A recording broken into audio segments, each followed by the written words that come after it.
viewers, welcome back to News TV 84 break तो बाद साडे नाल जुड़ चुके ने एडवोकेट जसपाल सिंह मंजपुर साडा फोन लाइन ते जुड़ चुके ने फ्रॉम लुधियाना। जी वीर जी, वाहिगुरू जी का खालसा वाहिगुरू जी की फतेह। वाहिगुरू जी का खालसा वाहिगुरू जी की फतेह जी। ਵੀਰ ਜੀ, ਸਭ ਤੋਂ ਪਹਿਲਾਂ 2014 ਦੇ ਇਸ ਪ੍ਰੋਗਰਾਮ ਦੇ ਵਿੱਚ ਤੁਹਾਨੂੰ ਅਸੀਂ ਜੀ ਆਇਆਂ ਆਖਦੇ ਹਾਂ। ਜਿਵੇਂ ਤੁਸੀਂ ਜਾਣਦੇ ਹੋ ਕਿ TV 84 ਨੇ ਵੀ 1 ਸਾਲ ਪੂਰਾ ਕਰ ਲਿਆ ਹੈ, ਇਸ ਸੰਬੰਧੀ ਤੁਸੀਂ ਕੁਝ ਕਹਿਣਾ ਚਾਹੋਗੇ?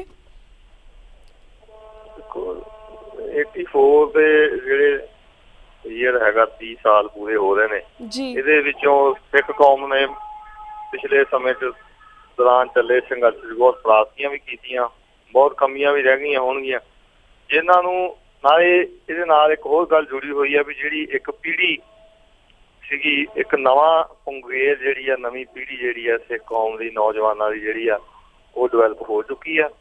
20ਵੀਂ ਸਦੀ ਦੇ ਵਿੱਚ ਅਸੀਂ ਵਿਚਰ ਰਹੇ ਹਾਂ ਤੇ ਸਾਨੂੰ ਜਿਹੜੀਆਂ ਪਿੱਛੇ ਰਹੀਆਂ ਗਲਤੀਆਂ ਜਾਂ ਭੁੱਲਾਂ ਜਾਂ ਖਾਮੀਆਂ ਨੂੰ ਸੁਧਾਰਦੇ ਹੋਏ, ਉਹਨਾਂ ਦੇ ਵਿਚਾਰ ਕਰਦੇ ਹੋਏ ਨਵੇਂ ਸਿਰੇ ਤੋਂ ਜਿਹੜਾ ਸਿੱਖ ਸੰਘਰਸ਼ ਦੀ ਜਿਹੜੀ ਸਿੱਖ ਆਜ਼ਾਦੀ ਲਹਿਰ ਦੀ ਜਿਹੜੀ ਹੈ ਰੂਪ ਰੇਖਾ ਉਹ ਲਿਖਣੀ ਚਾਹੀਦੀ ਹੈ।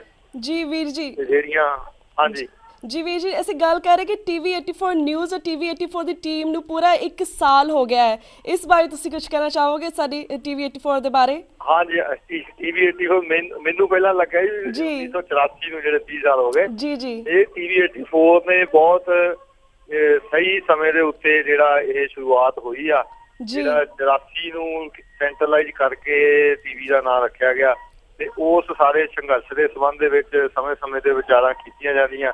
ਖਾਸ ਤੌਰ ਤੇ ਡਾਕਟਰ ਅਮਰਜੀਤ ਸਿੰਘ ਵੱਲੋਂ ਜਿਹੜੇ ਵੀ ਸਿਧਾਂਤਕ ਮੁੱਦੇ ਨੇ ਉਹਨਾਂ ਉੱਤੇ ਸਪਸ਼ਟ ਮਾਰਗਦਰਸ਼ਨ ਦਿੱਤਾ ਜਾਂਦਾ। ਉਹ ਸਾਰੀ ਟੀਮ ਜਿਹੜੀ ਵਧਾਈ ਦੀ ਜਿਹੜੀ ਪਾਤਰ ਆ, ਜਿਨ੍ਹਾਂ ਨੇ TV 84 ਦੇ ਲਈ 1 ਸਾਲ ਦਾ ਜਿਹੜਾ ਸਮਾਂ ਪੂਰਾ ਕੀਤਾ। ਤੇ ਮੈਂ ਇਹ ਆਸ ਕਰਦਾ ਵੀ TV 84 ਸਿੱਖ ਸੰਘਰਸ਼ ਦੇ ਨਵੇਂ ਦਸਿੱਤਿਆਂ ਨੂੰ ਜਿਹੜਾ ਉਹ ਜੀ ਆਇਆਂ ਨੂੰ ਕਹਿੰਦਾ ਹੋਇਆ ਦਿਨ ਦੁੱਗਣੀ ਤੇ ਰਾਤ ਚੌਗੁਣੀ ਤਰੱਕੀ ਕਰੇਗਾ। ਜੀ ਸ਼ੁਕਰੀਆ ਵੀਰ ਜੀ। ਵੀਰ ਜੀ, ਸਭ ਤੋਂ ਪਹਿਲਾਂ ਅਸੀਂ ਤੁਹਾਨੂੰ ਇਹੀ ਸਵਾਲ ਪੁੱਛਣਾ ਚਾਹਾਂਗੇ, ਜਿਵੇਂ ਤੁਸੀਂ 14-15 ਦਸੰਬਰ ਨੂੰ ਕੋਲਕਾਤਾ ਵਿਖੇ committee for the release of political prisoner the conference ਵਿੱਚ ਸ਼ਾਮਿਲ ਹੋਏ, ਸਾਨੂੰ ਇਸ ਕਾਨਫਰੰਸ ਸੰਬੰਧੀ ਅਤੇ ਇਸ ਕਾਨਫਰੰਸ ਵਿੱਚ ਸਿੱਖ ਸਿਆਸੀ ਕੈਦੀਆਂ ਤੇ ਉਠਾਏ ਗਏ ਮੁੱਦਿਆਂ ਸੰਬੰਧੀ ਵੇਰਵੇ ਦੇ ਨਾਲ ਜਾਣਕਾਰੀ ਦਿਓ। ਹਾਂਜੀ, 14-15 ਦਸੰਬਰ ਨੂੰ ਕੋਲਕਾਤਾ ਦੇ ਮੁਸਲਿਮ ਇੰਸਟੀਚਿਊਸ਼ਨ ਦੇ ਵਿੱਚ ਇੱਕ ਕਾਨਫਰੰਸ ਰੱਖੀ ਗਈ ਸੀ ਇੰਡੀਅਨ ਸਬ ਕੰਟੀਨੈਂਟ ਲੈਵਲ ਦੀ, ਜਿਹਦੇ ਵਿੱਚ ਵੱਖ-ਵੱਖ ਸੱਭਿਆਚਾਰ ਜਿਹੜੇ ਆਪਣੇ ਇੰਡੀਅਨ ਪੋਲੀਟੀਕਲ ਸਿਸਟਮ ਦੇ ਸੈਟਅਪ ਦੇ ਖਿਲਾਫ ਜਿਹੜੀ ਆ, ਭਾਵੇਂ ਉਹ ਵਾਇਲੈਂਸ ਦੇ ਨਾਲ ਭਾਵੇਂ ਨੌਨ ਵਾਇਲੈਂਸ ਤਰੀਕੇ ਦੇ ਨਾਲ ਸੰਘਰਸ਼ ਕਰ ਰਹੇ ਨੇ, ਸਟਰਗਲ ਕਰ ਰਹੇ ਨੇ, ਉਹਨਾਂ ਸਾਰੀਆਂ ਧਿਰਾਂ ਦੇ ਜਿਹੜੇ ਸਿਆਸੀ ਕੈਦੀ ਵੱਖ-ਵੱਖ ਜੇਲ੍ਹਾਂ ਦੇ ਵਿੱਚ ਬੰਦ ਨੇ, ਉਹਨਾਂ ਦੀ ਰਿਹਾਈ ਦੇ ਲਈ, ਉਹਨਾਂ ਦੀ ਅਨਕੰਡੀਸ਼ਨਲ ਰਿਲੀਜ਼ ਦੇ ਲਈ ਇਹ ਕਮੇਟੀ ਬਣਾਈ ਗਈ ਹੈ, ਜਿਹਦਾ ਨਾਂ ਪੂਰਾ committee for the release of political prisoner CRPP ਹੈ। ਜਿਹਦੇ chairman professor SAR Jilani Delhi university ਦੇ ਪ੍ਰੋਫੈਸਰ ਨੇ, ਜਿਨ੍ਹਾਂ ਦਾ ਪਾਰਲੀਮੈਂਟ ਅਟੈਕ ਕੇਸ ਦੇ ਵਿੱਚ ਵੀ ਨਾਂ ਆਇਆ ਸੀ, ਬਾਅਦ ਦੇ ਵਿੱਚ ਬਰੀ ਹੋਏ ਸੀ, ਜਿਸ ਕੇਸ ਦੇ ਵਿੱਚ ਅਫਜ਼ਲ ਗੁਰੂ ਨੂੰ ਹਿੰਦੁਸਤਾਨ ਦੀ ਸਰਕਾਰ ਨੇ ਫਾਂਸੀ ਦਿੱਤੀ ਸੀ।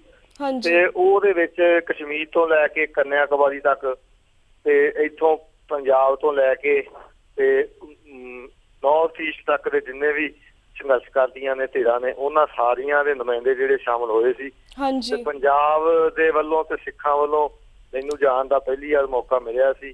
ਤੇ ਉਹਨਾਂ ਦੇ ਵਿੱਚ ਭਾਵੇਂ ਕਿ ਉਹ ਸਮਝਦੇ ਨੇ ਪੰਜਾਬ ਦੇ ਵਿੱਚ ਬਹੁਤ ਛੱਤਰ ਦਾ ਪਿਛਲਾ ਲੰਬਾ ਦੌਰ ਚੱਲਿਆ, ਪਰ ਰਿਟਨ ਦੇ ਵਿੱਚ ਜਾਂ ਡਾਕੂਮੈਂਟਰੀ ਤੌਰ ਦੇ ਵਿੱਚ ਉਹਨਾਂ ਨੇ ਕਦੀ ਪੰਜਾਬ ਦੇ ਵਿੱਚ ਹੋਏ ਜ਼ੁਲਮ ਦੀ ਕਹਾਣੀ ਜਾਂ ਸਿੱਖਾਂ ਦੇ ਆਪਣੇ ਹੋਮਲੈਂਡ ਲਈ ਕੀਤੀ ਜਾ ਰਹੀ ਲੜਾਈ ਦਾ ਜ਼ਿਕਰ ਨਹੀਂ ਕੀਤਾ, ਜਿਹੜਾ ਕਿ ਇਸ ਵਾਰ ਇਹ ਸੰਭਵ ਹੋਇਆ ਕਿ ਉਹ ਪੰਜਾਬ ਦੇ ਵਿੱਚ ਪਿਛਲੇ ਦੌਰ ਦੇ ਦੌਰਾਨ ਜਿਹੜੇ ਸਿੱਖ ਸੰਘਰਸ਼ ਦੇ ਵਿੱਚ ਮਾਰੇ ਗਏ ਸ਼ਹੀਦ ਹੋਏ ਨੇ ਪੰਜਾਬ ਦੇ ਲੋਕ, ਉਹਨਾਂ ਦੇ ਬਾਰੇ ਵੀ ਜ਼ਿਕਰ ਹੋਇਆ। ਜੇਲ੍ਹਾਂ ਦੇ ਵਿੱਚ ਬੰਦ ਜਿਹੜੇ ਸਿੱਖ ਸਿਆਸੀ ਕੈਦੀਆਂ ਦੇ ਬਾਰੇ ਵੀ ਜ਼ਿਕਰ ਹੋਇਆ। ਤੇ ਮੈਂ ਖਾਸ ਤੌਰ ਤੇ ਜਿਹੜੀ ਲਿਸਟ ਸੀ ਮੇਰੇ ਵੱਲੋਂ ਹੋਰ ਜਥੇਬੰਦੀਆਂ ਦੇ ਸਹਿਯੋਗ ਨਾਲ ਰਲ ਕੇ ਤਿਆਰ ਕੀਤੀ ਗਈ, ਉਹ ਉੱਥੇ ਰਿਲੀਜ਼ ਕੀਤੀ ਗਈ। ਤੇ ਇਸ ਤੋਂ ਇਲਾਵਾ ਸੀਨੀਅਰ ਸਿਟੀਜ਼ਨ ਪੋਲੀਟੀਕਲ ਪ੍ਰਿਜ਼ਨਰ ਦਾ ਇੱਕ ਵੱਖਰਾ ਸੈਸ਼ਨ ਸੀ, ਜਿਹਦੇ ਵਿੱਚ ਇਹ ਦੱਸਿਆ ਗਿਆ ਆਪਣੇ ਵੱਲੋਂ ਵੀ 94 ਸਾਲ ਦੇ ਡਾਕਟਰ ਆਸਾ ਸਿੰਘ ਵੀ ਸਭ ਤੋਂ ਵੱਧ ਉਮਰ ਦੇ ਸੀਨੀਅਰ ਸਿਟੀਜ਼ਨ ਜਿਹੜੇ ਨੇ ਉਹ ਪੰਜਾਬ ਦੀ ਜੇਲ੍ਹ ਦੇ ਵਿੱਚ ਬੰਦ ਨੇ, ਉਹਨਾਂ ਦੀ ਰਿਹਾਈ ਦੀ ਉੱਥੋਂ ਆਵਾਜ਼ ਬੁਲੰਦ ਕੀਤੀ ਗਈ। ਉਸ ਸਮੇਂ ਭਾਈ ਗੁਰਬਖਸ਼ ਸਿੰਘ ਖਾਲਸੇ ਦਾ ਸੰਘਰਸ਼ ਵੀ ਚੱਲਦਾ ਸੀ, ਉਹਦੀ CRPP ਵੱਲੋਂ ਜਿਹੜੀ ਸਪੋਰਟ ਦਾ ਜਿਹੜਾ ਉਹ ਮਤਾ ਪਾਸ ਕੀਤਾ ਗਿਆ। ਸੋ ਇਹ ਇੱਕ ਕੁੱਲ ਮਿਲਾ ਕੇ ਇੱਕ ਵਧੀਆ ਪਲੇਟਫਾਰਮ ਹੈ ਇੰਡੀਅਨ ਸਬ ਕੰਟੀਨੈਂਟ ਲੈਵਲ ਦੇ ਉੱਤੇ।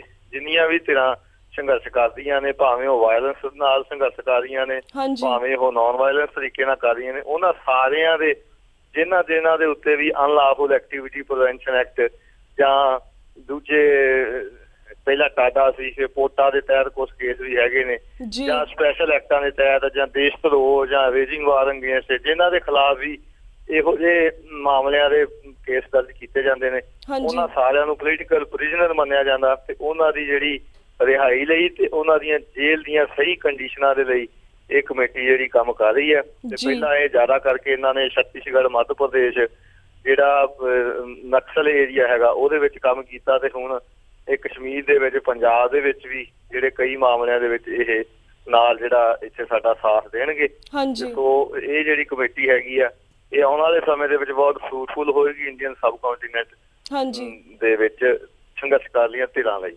ਜੀ ਤੇ ਵੀਰ ਜੀ, ਜਿਸ ਤਰ੍ਹਾਂ ਤੁਸੀਂ ਕਿਹਾ ਕਿ ਤੁਸੀਂ ਇੱਥੇ ਆਪਣੇ 119 ਬੰਦਿਆਂ ਦੀ ਸਿਆਸੀ ਕੈਦੀਆਂ ਜਿਹੜੇ ਉਹਨਾਂ ਦੀ ਫਾਈਲ ਜਿਹੜੀ ਹੈ ਰਿਲੀਜ਼ ਕੀਤੀ ਹੈ, ਤੇ ਇਹ ਵੀ ਸੁਣਨ ਵਿੱਚ ਆਇਆ ਕਿ ਜਿਸ ਤਰ੍ਹਾਂ ਪੰਜਾਬ ਦੇ ਪ੍ਰਧਾਨ ਮੰਤਰੀ ਨੇ ਵੀ ਇਹਨਾਂ ਦੀਆਂ ਫਾਈਲਾਂ ਮੰਗਾਈਆਂ ਹੋਈਆਂ ਨੇ ਤੇ ਉਹ ਵੀ ਕਾਰਵਾਈ ਕਰ। ਤੁਹਾਨੂੰ ਕੀ ਲੱਗਦਾ ਕਿ ਪੰਜਾਬ ਦਾ ਪ੍ਰਧਾਨ ਮੰਤਰੀ ਇਸ ਬਾਰੇ ਕੁਝ ਕਰਨਗੇ, ਮੁੱਖ ਮੰਤਰੀ ਇਸ ਬਾਰੇ ਕੁਝ ਕਰਨਗੇ ਪੰਜਾਬ ਦੇ? ਹਾਂਜੀ, ਇਸ ਸੰਬੰਧ ਦੇ ਵਿੱਚ ਜਿਹੜੀ ਖੁਫੀਆ ਪੱਧਰ ਦੇ ਉੱਤੇ ਵੀ ਤੇ ਜ਼ਿਆਦਾ ਪੱਧਰ ਦੇ ਉੱਤੇ ਜਿਹੜੀ ਆ ਕਾਰਵਾਈ ਹੋਣ ਦੀ ਸੁਣ ਚ ਆਈ ਹੈ।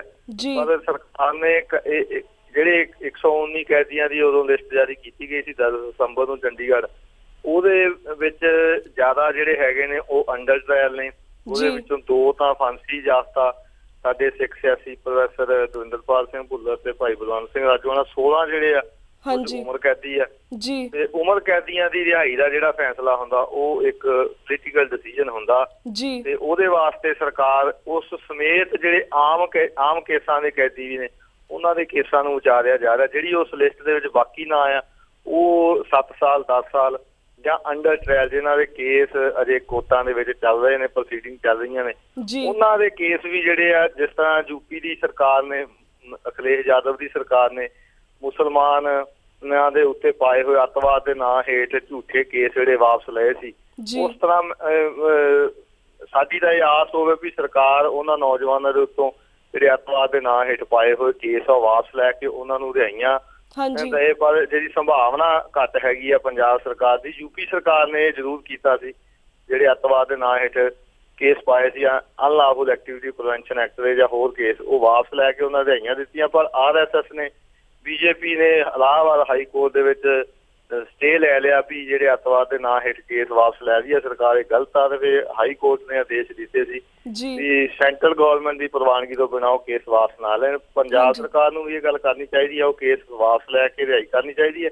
ਖਾਸ ਤੌਰ ਤੇ ਜਿਹੜੇ ਬਜ਼ੁਰਗ ਕੈਦੀ ਨੇ, ਜਿਵੇਂ ਡਾਕਟਰ ਆਸਾ ਸਿੰਘ 94 ਸਾਲ ਦੇ ਨੇ, ਹਰਭਜਨ ਸਿੰਘ 82 ਸਾਲ ਦੇ ਨੇ, ਜਾਂ ਮਾਨ ਸਿੰਘ ਜਾਂ ਗੁਰਜੰਟ ਸਿੰਘ ਜਿਹੜੇ ਲੁਧਿਆਣਾ ਬੈਂਕ ਡਕੈਤੀ ਕੇਸ ਦੇ ਵਿੱਚ 2012 ਦੇ ਵਿੱਚ ਸਜ਼ਾ ਹੋਈ ਸੀ ਜਿਨ੍ਹਾਂ ਨੂੰ, ਉਹਨਾਂ ਦੇ ਵਿੱਚ ਜਿਹੜੇ ਬਜ਼ੁਰਗ ਨੇ 70 ਸਾਲ ਤੋਂ ਉੱਤੇ, 65 ਸਾਲ ਤੋਂ ਉੱਤੇ, ਉਹਨਾਂ ਦੀ ਜਿਹੜੀ ਰਿਹਾਈ ਆ ਉਹ ਮਨੁੱਖੀ ਅਧਿਕਾਰ ਪੱਧਰ ਦੇ ਉੱਤੇ ਉਹਨਾਂ ਦੀ ਰਿਹਾਈ, ਉਹਨਾਂ ਦੀ ਸਿਹਤ ਪੱਖ ਤੋਂ, ਉਹਨਾਂ ਦੀ ਉਮਰ ਪੱਖ ਨੂੰ ਧਿਆਨ ਦੇ ਵਿੱਚ ਰੱਖਦੇ ਉਹਨਾਂ ਨੂੰ ਰਿਹਾ। ਇਸ ਤੋਂ ਇਲਾਵਾ ਮੈਂ ਹਿਊਮਨ ਰਾਈਟਸ ਐਕਟਿਵਿਸਟ ਹੋਣ ਦੇ ਨਾਤੇ ਇਹ ਵੀ ਗੱਲ ਕਹਿਣਾ ਕਿ ਇਕੱਲੇ ਸਿੱਖ ਸਿਆਸੀ ਕੈਦੀ ਨਹੀਂ, ਜਿੰਨੇ ਵੀ ਬਜ਼ੁਰਗ ਵਧੇਰੀ ਉਮਰ ਦੇ ਕੈਦੀ ਨੇ, ਉਹਨਾਂ ਸਾਰਿਆਂ ਨੂੰ ਜਿਹੜੇ 60 ਸਾਲ ਤੋਂ ਉੱਤੇ ਜਿੰਨੇ ਵੀ ਕੈਦੀ ਆ ਉਹਨਾਂ ਨੂੰ ਕੰਡੀਸ਼ਨਲੀ ਜਿਹੜਾ ਰਿਲੀਜ਼ ਕਰਨਾ ਚਾਹੀਦਾ। ਜਦੋਂ 60 ਸਾਲ ਤੋਂ ਬਾਅਦ ਤਾਂ ਸੀਨੀਅਰ ਸਿਟੀਜ਼ਨ ਦਾ ਜਿਹੜਾ ਦਰਜਾ ਮਿਲ ਜਾਂਦਾ, ਇਸ ਕਰਕੇ ਉਹਨਾਂ ਨੂੰ ਭਾਵੇਂ ਕਿਸੇ ਵੀ ਕੇਸ ਦੇ ਵਿੱਚ ਲੜਿੰਦੇ ਹੋਣ ਜਾਂ ਕੇਸ ਸਜ਼ਾ ਹੋ ਚੁੱਕੀ, ਉਹਨਾਂ ਨੂੰ ਰਿਹਾਈ ਕਰਨੀ ਬਣਦੀ ਉਹਨਾਂ ਦੀ ਉਮਰ ਤੇ ਮੈਡੀਕਲ ਦੇ ਲਿਹਾਜ਼ ਦੇ ਨਾਲ। ਜੀ ਬਿਲਕੁਲ। ਤੇ ਵੀ ਇਹ ਵੀ ਦੱਸੋ ਕਿ ਭਾਈ ਕੁਲਬੀਰ ਸਿੰਘ ਬੜਾ ਪਿੰਡ ਦੇ ਕੇਸ ਦੀ ਹੁਣ ਅਪਡੇਟ ਕੀ ਹੈ?